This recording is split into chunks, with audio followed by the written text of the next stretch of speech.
Laptop dengan layar OLED yang satu ini ternyata baterainya irit banget, bisa sampai 18 jam.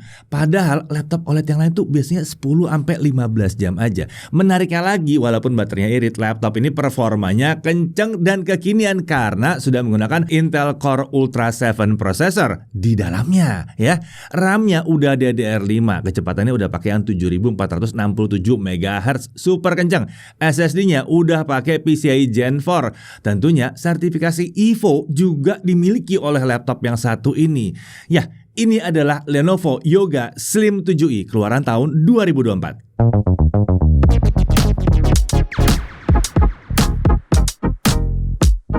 Oke, prosesor Intel Core Ultra ini sepertinya membuat laptop tipis tahun 2024 jadi naik kelas. Terlebih lagi dengan adanya integrated graphics dari Intel Arc Graphics dan NPU-nya yang membuat laptop jadi makin kencang performa gamingnya dan makin pinter AI-nya, bisa offline pula. Lucunya, harga laptop Intel Core Ultra ternyata mirip-mirip aja sama pendahulunya. Bahkan yang satu ini harganya bisa mulai dari 15 jutaan rupiah. Oke, kita langsung aja mulai pembahasannya dari prosesornya dulu ya, spesifikasi utamanya. Untuk prosesor, dia pakai Intel Core Ultra 7 155H. Fabrikasinya udah Intel 4 ya. Base powernya 28 watt, dia punya 16 core, 22 thread yang terdiri dari 6 performance core, 8 efficient core, dan 2 low power efficient core. Ini khas banget ya buat seri-seri Ultra ya. Kemudian untuk Intel Smart Case-nya juga nggak kecil, ada di 24 MB. Integrated Graphics-nya pakai Intel Arc Graphics dengan 8 Xe cores. Integrated Graphics ini menggunakan arsitektur GPU yang serupa seperti yang ada di graphics card Intel Arc Graphics. Jadi, fitur seperti Ray Tracing dan XeSS tetap ada di sini. Selain itu, dia juga udah punya kemampuan untuk encode video AV1. Jadi bisa dimanfaatkan akselerasinya saat editing video. Bisa dipakai juga untuk merekam game dan OBS tentunya udah bisa. Kalau bicara soal QuickSync ya udah pasti bisa lah di sini ya. Untuk memori atau RAM yang terpasang adalah 16 GB LPDDR5X 7467 MHz dual channel langsung 128 bit. Ini adalah kecepatan RAM paling tinggi yang disupport oleh prosesor Intel Core Ultra. Tentunya RAM tersebut disolder ke PCB motherboard, namanya juga LPDDR gitu ya. Jadi nggak bisa di-upgrade nih ya. Untuk storage, 1 TB SSD M.2 NVMe PCIe Gen 4x4. Laptop ini pakai SSD dengan ukuran fisik yang kecil, 2242. Tapi tenang, kalau mau diganti jadi yang SSD 2280 alias yang panjangnya 80 ya, itu masih bisa karena dudukannya ada di situ. Untuk wireless connectivity dia menggunakan modul Intel Wi-Fi yang pakai Wi-Fi 6E, gigabit Wi-Fi dan udah support Bluetooth versi 5.3. Untuk kapasitas baterainya ada di 65 Wh. Untuk OS dia pakai Windows 11, bawaannya adalah versi 22H2. Untuk body form factornya itu clamshell ya, jatuh laptop klasik di sini. Materialnya juga adalah aluminium, namanya juga Yoga, wajar dong. Menariknya laptop ini sudah lolos 21 jenis uji daya tahan military standard 810H. Jadi dijamin ketangguhannya nih.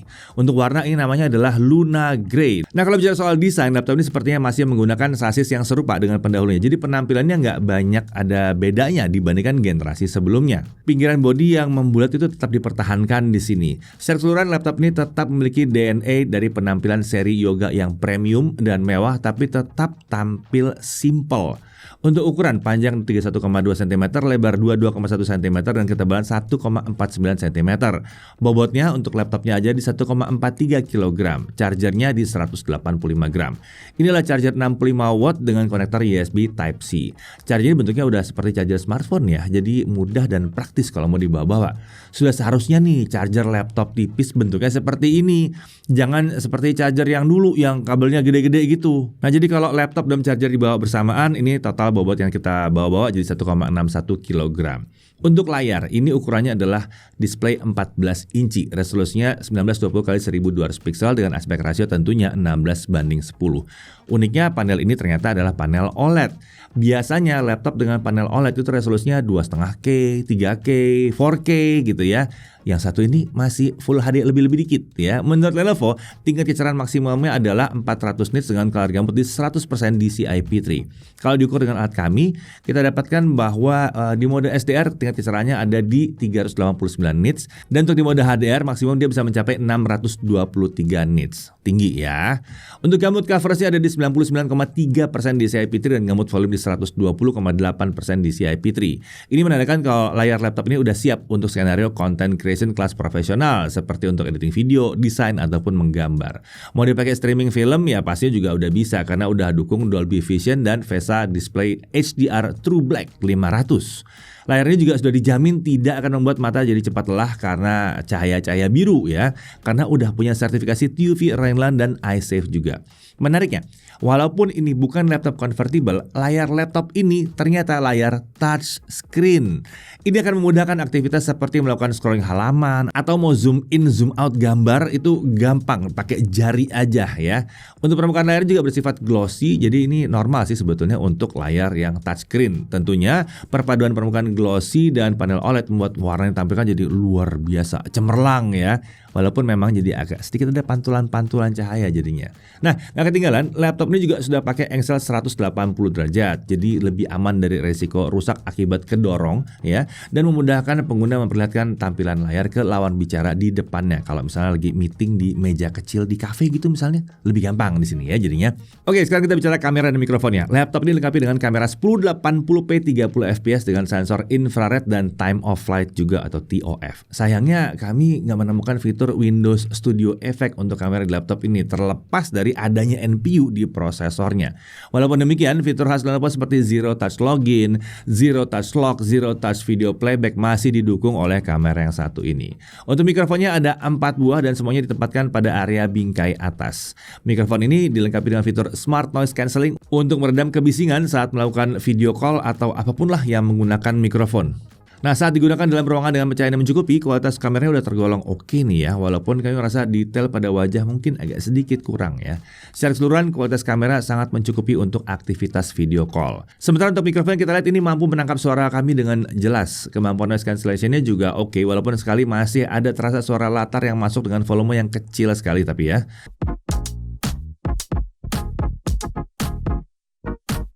Ya, saat ini saya lagi ada di pinggir jalan yang ramai untuk menguji kemampuan noise cancellation laptop Lenovo ini. Jadi gimana nih hasil rekamannya? Apakah suara bising kendaraan di sekitar saya masih kedengaran atau enggak? Ya, seperti inilah kemampuan kamera dan mikrofon di Lenovo Yoga Slim 7i keluaran tahun 2024. Gambar yang ditangkap kamera terlihat oke nih untuk keperluan video call atau online meeting. Suara kami yang terekam mikrofon juga terdengar dengan jelas. Oke, lanjut lagi. Laptop ini dilengkapi bukan 2 tapi 4 speaker yang udah mendukung teknologi Dolby Atmos. Untuk posisinya ada 2 di sisi kanan dan kiri keyboard, sementara 2 lainnya ada di bagian bawah bodi mengarah ke alasnya laptop tentunya. Pengguna bisa mengatur profil dan equalizer melalui software Dolby Access atau Lenovo Vantage. Untuk kemampuannya, speaker ini ternyata mampu mengeluarkan suara yang lantang walaupun tidak sampai pada tingkat yang menggelegar banget ya. Kualitasnya juga memuaskan dengan detail setiap suara bisa disajikan dengan cukup baik di sini. Sangat pantas lah buat harganya nih ya. Untuk konektor dan tombol, kita lihat sebelah kiri dulu. Ada satu HDMI 2.1, ada 2 Thunderbolt 4 yang udah support USB 4, 40 Gbps ya. Lalu ada power delivery, protokol DisplayPort, dan perangkat-perangkat lain yang berbasis Thunderbolt. Lalu beralih ke sisi kanan, ada e-shutter switch untuk mematikan modul kamera, jadi nggak bisa dihack lah ya. Ataupun kalau misalnya dihack, ya nggak nemu kameranya di mana, kamera mati gitu kan. Lanjut ada power button, ada satu 3,5 mm audio combo jack, ada satu USB 3.2 Gen 1. Walaupun laptopnya tipis, konektor USB dan HDMI besar tetap ada di sini, jadi nggak perlu pakai konverter tambahan. Nah, untuk keyboard sebetulnya sih nggak ada yang luar biasa istimewa di sini ya. Laptop ini tetap menggunakan keyboard khas seri Yoga yang emang terkenal nyaman dipakai mengetik. Jadi nggak istimewa karena udah istimewa sebetulnya kalau dibandingkan sama yang lain ya. Tapi kalau dibandingkan sama Lenovo yang lain memang ya sama aja gitu. Uniknya pada keyboard ini udah disertakan tombol Copilot Key untuk mengakses dengan cepat fitur Microsoft Copilot. Tombol ini menggunakan tombol kontrol sebelah kanan. Sementara untuk backlit-nya ini berwarna putih dengan 2 tingkat kecerahan yang bisa diubah dengan menekan tombol function plus spacebar, sama seperti laptop Lenovo yang lainnya. Ada juga mode auto di mana tingkat kecerahan akan berubah secara otomatis berdasarkan kondisi pencahayaan pada ruangan. Nah, untuk touchpad, ini touchpadnya dilengkapi dengan precision touchpad yang ukurannya adalah 12 kali 7,5 cm. Touchpad ini menggunakan permukaan kaca, jadi membuat pergerakan jari mulus di atas touchpad ya. Untuk posisinya itu sejajar dengan tombol spacebar. Ini memberikan kenyamanan paling optimal saat kita mengetik. Emang selalu kalau sejajar spacebar nih paling ergonomis lah. Nah, kita sekarang bicara soal cooling sistemnya. Untuk mendingan prosesor Intel Core Ultra, laptop ini menggunakan sistem pendingin dengan 2 heat pipe dan 2 kipas. Lubang pembuangan udaranya itu ada 2 yang mengarah ke belakang menuju ke engsel layar.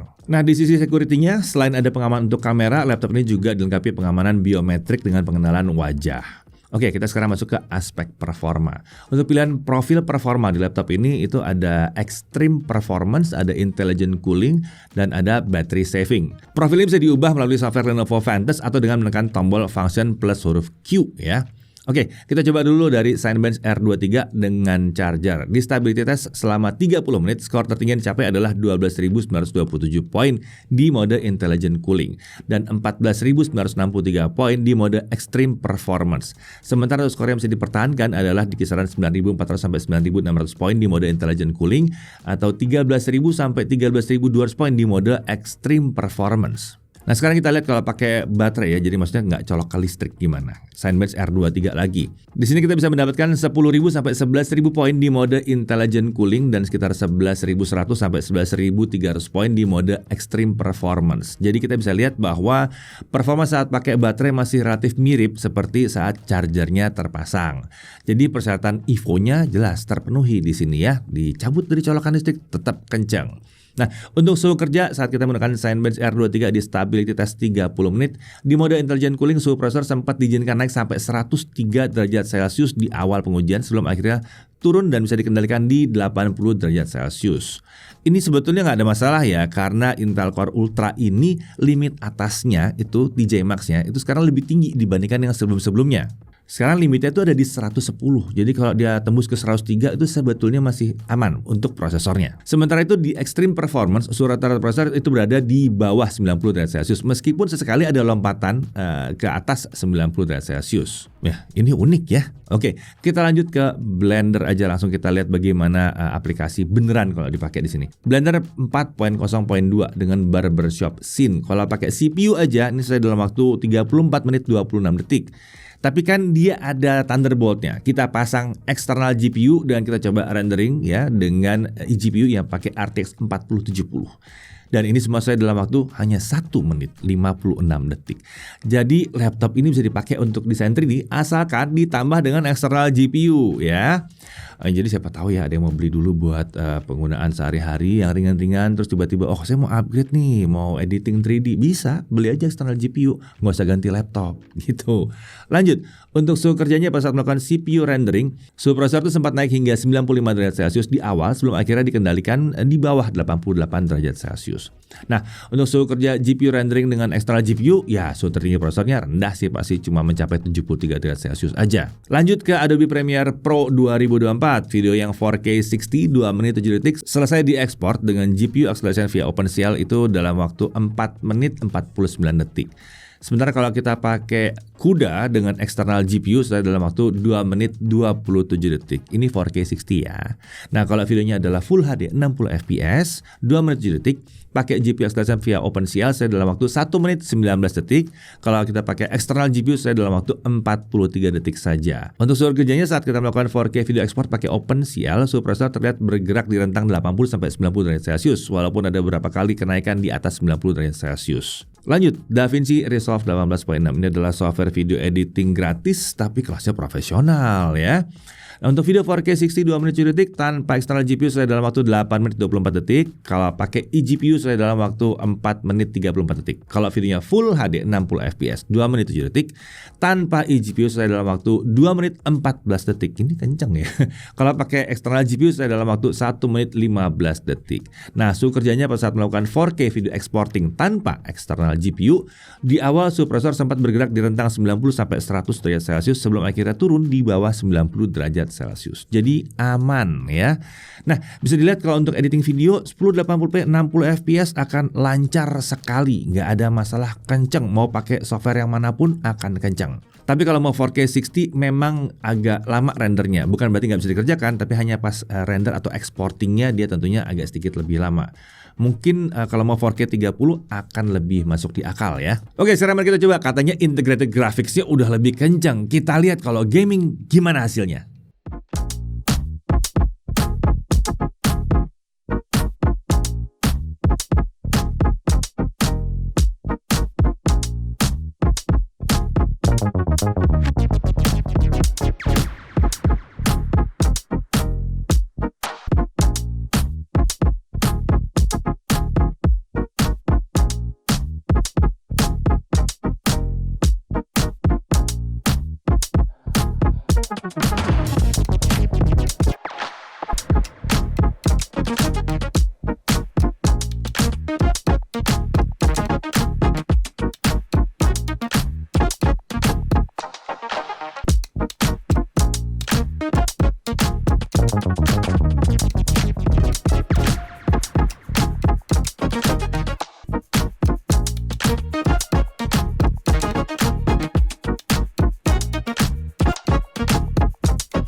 Nah, gimana, keren?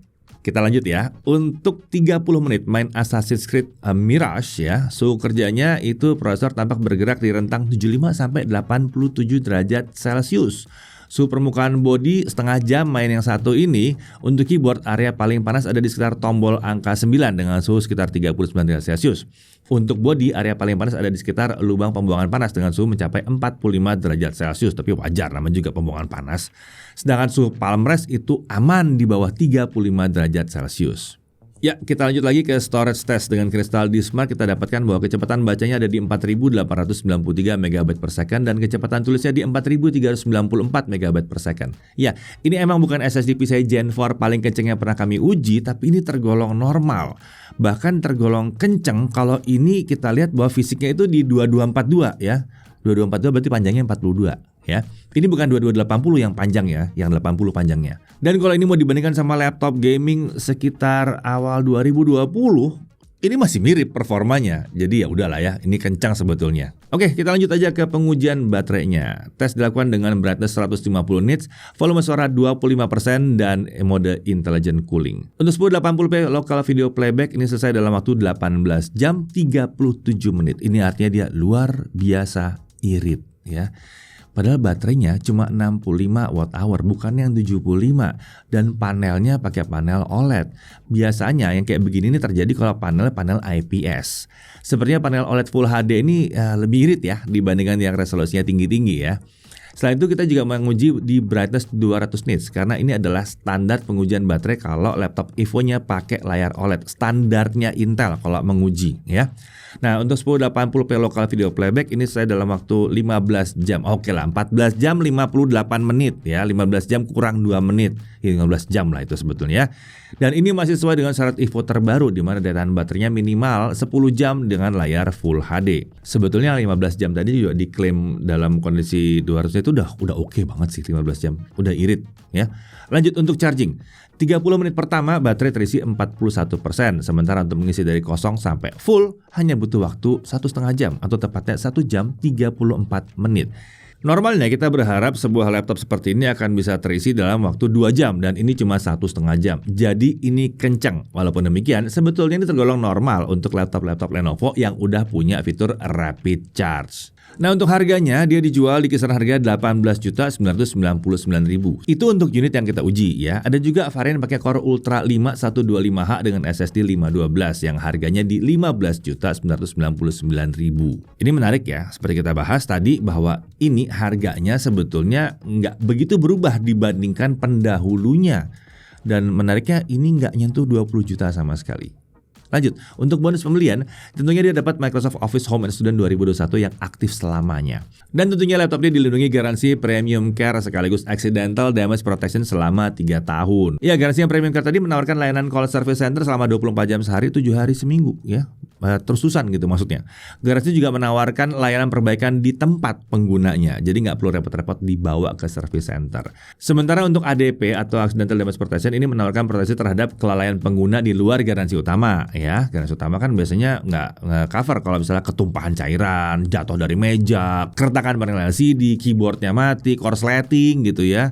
Itu biasanya nggak dilindungi. Kalau pakai ADP atau Accidental Damage Protection ini dilindungi. Ditanggung 100% selama 3 tahun dan dapat diklaim lebih dari sekali selama bukan di part yang sama. Kalau part yang sama masih bisa diklaim paling maksimal 2 kali. Ya, dan laptop ini bisa didapatkan melalui Lenovo Official dan Auto Restore baik secara offline maupun online. Carinya di official store aja lah ya, biar pasti-pasti aja. Oke, kita masuk ke hal yang perlu diperhatikan. Pertama, kapasitas RAM-nya. Ini masih 16 GB. Dengan harga seperti itu sebetulnya sih nambah sejuta lagi dapat 32 GB lah ya. Masih oke sebetulnya. Ini agak sayang sih karena performance udah mantep banget dikasih 16 GB ya. Lalu kemudian entah kenapa untuk unit kami itu Windows Studio Effect-nya belum bisa aktif. Nah, dari sisi menariknya, yang satu ini sudah memenuhi sertifikasi IVO ya. Jadi sertifikasi IVO ya dibaca-baca aja sendiri atau nonton pembahasan tentang IVO kami sebelumnya. Itu banyak banget yang harus dipenuhi oleh Lenovo untuk dapetin sertifikasi IVO itu ya. Terutama untuk kesigapan, segala macam baterai dan lain-lain tuh, dan fitur-fitur itu harus dipenuhi dulu kalau misalnya mau dapat sertifikasi IVO. Lalu dia udah pakai Intel Core Ultra yang baru, jadi kencang untuk multitasking dan aplikasi berat, kencang bahkan buat gaming di resolusi Full HD, setting medium ya tentunya ya. Dan ya tentunya udah dapat kemampuan ekstra dari si Ultra itu. Lalu RAM super kencang di sini. Ini super kencang banget. Kapasitas SSD-nya juga udah cukup besar. Layarnya OLED 100% DCI P3 udah mantep. Dan ini adalah layar touchscreen. Jadi navigasi juga ekstra mudah di sini. Baterai juga super irit, bisa lebih dari 18 jam untuk nonton. Chargingnya kencang, cuma 1,5 jam. Di sini masih ada konektor USB dan HDMI yang besar juga, jadi nggak usah banyak konektor. Dan masih ada 2 Thunderbolt 4, Wi-Fi 6E, Bluetooth versi 5.3 dan pengamanan biometrik tentunya ada, serta yang mantap banget ada garansi kelalaian pengguna khas Lenovo ADP selama 3 tahun. Jadi Lenovo Yoga Slim 7i keluaran tahun 2024 ini cocoknya buat siapa ya? Pertama-tama buat mereka yang butuh laptop premium yang tipis dan cukup ringan dengan prosesor terbaru. Ini udah oke banget sih. Apalagi harganya itu masih di bawah 19 juta rupiah. Di bawah 19, bukan di bawah 20 ya. Butuh laptop tipis dan ringan untuk content creation bisa, apalagi layarnya udah OLED di sini, udah mantep banget, dan dia punya NPU yang bisa dipakai juga bantu-bantu content creation. Buat kaum road warrior, ini juga mantep nih karena baterainya bisa tahan 18 jam, paling nggak untuk nonton ya, nonton offline bisa tahan 18 jam. Ya, pada akhirnya sepertinya tidak sulit untuk merekomendasikan Lenovo Yoga Slim 7i keluaran 2024 ini sebagai salah satu laptop Intel Core Ultra paling menarik untuk saat ini, terutama karena harganya juga yang menarik banget. Saya Deddy Irfan, Jakarta TV.